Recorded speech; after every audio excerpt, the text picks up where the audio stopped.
Hello everyone, এই ভিডিওতে আমি দেখা যাচ্ছি কিভাবে IP5328 মডিউল এবং একটি 3D প্রিন্টেড কেস দিয়ে একটি পাওয়ার ব্যাংক বানাতে পারবেন। সো চলুন প্রথমে আমরা কেসটি 3D প্রিন্ট করে নেই। আমাদের কেসটি প্রিন্ট করা হয়ে গেছে। এখন একটু দেখি আসলে কেমন হয় কেসটি, একটু প্রিন্ট বেড থেকে উঠাই নিই। আমরা মেইনলি প্রিন্টার ইউজ করতেছি ব্যাম্বু ল্যাব P1S প্রিন্টারটি।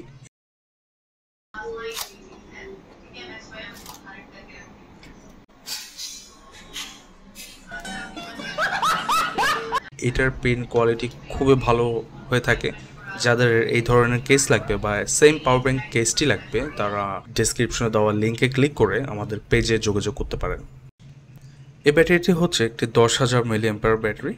সো আমার মোবাইলের ব্যাটারি হচ্ছে যে 5,000 mAh। সো এটা দিয়ে দুইবার চার্জ দেওয়া যাবে, বা দুইবার চেয়ে একটু কম আর কি। একবার ফুল চার্জ আর একবার মেবি 70 to 80% চার্জ দিতে পারবো, কারণ 10,000 mAh তো বরাবর পাওয়া যায় না।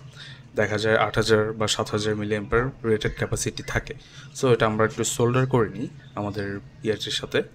জি, অবশ্যই ব্যাটারির সাথে একটি BMS ইউজ করবেন। আমি কিন্তু একটি সিঙ্গেল ব্যাটারির জন্য যে BMSটা ইউজ করে সেটা ইউজ করছি। সো এটি পজিটিভ কানেকশন অ্যান্ড হচ্ছে যে নেগেটিভ কানেকশনটি করে নিই। সরি, আমার মাথাটা দেখা যাচ্ছে আসলে বুঝতে পারিনি ভিডিও করার সময়, বাট কোনো ইস্যু নেই, একদম ইজি। আর এটি হচ্ছে সেই বাটন যেটা উড়ে গেছিলো আকাশে, তো ওটা আমরা আবার হোয়াইট কালারের প্রিন্ট করছি, যদিও ভালো দেখাচ্ছে আগেরটার চেয়ে। এটা লাগানোর পর হচ্ছে আরও ভিজিবল ভালো হয়।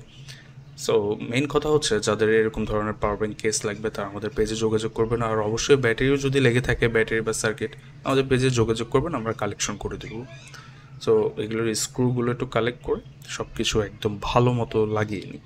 তো ব্যাটারিতে দেখতেই পাচ্ছেন একদম 0% চার্জ।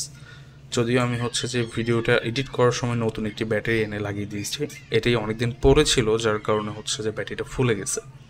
যদিও ব্যাটারিটা ফুল, বাট আপনাদেরকে দেখাতে পারছি যে এটা কীভাবে লাগাতে হয় বা ফিট করতে হয়। এবং ব্যাটারিটি বেশি ফুলে থাকার কারণে এটি লাগাতে একটু কষ্ট হচ্ছে।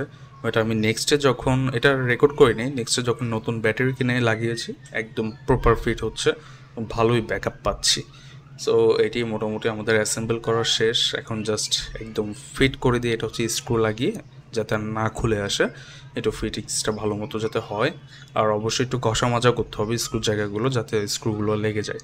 আমি স্ক্রু বক্স যেটা দেখতে পাচ্ছেন সেটা হচ্ছে আলিএক্সপ্রেস থেকে কিনেছিলাম। অনেকগুলো স্ক্রু সেট থাকে। তো ব্যাটারিতে দেখতেই পাচ্ছেন একদম কম চার্জ। ওই বাটনটাতে ক্লিক করলেই হচ্ছে দেখা যায় কয় পার্সেন্ট চার্জ আছে, বা ইন্ডিকেটারের মাধ্যমে বোঝা যায় আর কি। তো আজকের জন্য এতটুকুই। ভিডিওটা যদিও অনেক শর্ট করেছি, কারণ এখানে অতটুকু দেখানোর মতো কিছু নেই, জাস্ট এটা লাগিয়ে ফিট করেছি। So till then, take care, subscribe করবেন অবশ্যই। বাই।